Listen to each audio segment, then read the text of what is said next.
Hi, this is the solution of a physics problem. I'm doing it in English since I've got a few students that require this.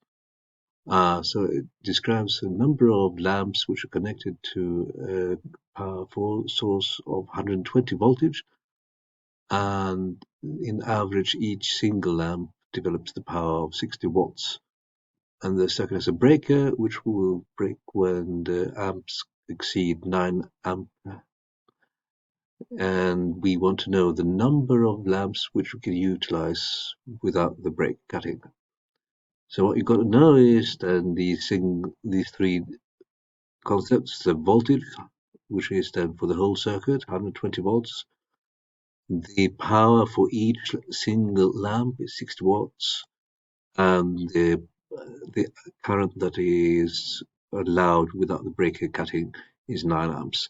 Actually, in real life, you want to make sure you don't exceed this, so you actually want something which is less than 9 amps to make sure that you don't have any issues. So what you do is you have to then notice is that each single new lamp increases the total amps in the circuit. So you want to make sure you know how much current runs through one single lamp. To find this, you have to find the formula relating then the power and the voltage, which is this. The power is equal to the voltage multiplied with the current. Utilizing this and then solving for the current, you find that the current is equal to the power divided by the voltage, which is 60 watts divided with 120 voltage. That is 0.5 amps.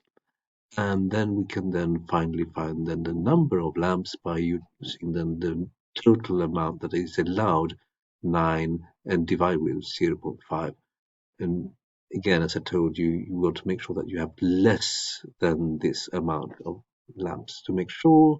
Therefore, the correct answer will be not 18 but 17 lamps. Thank you.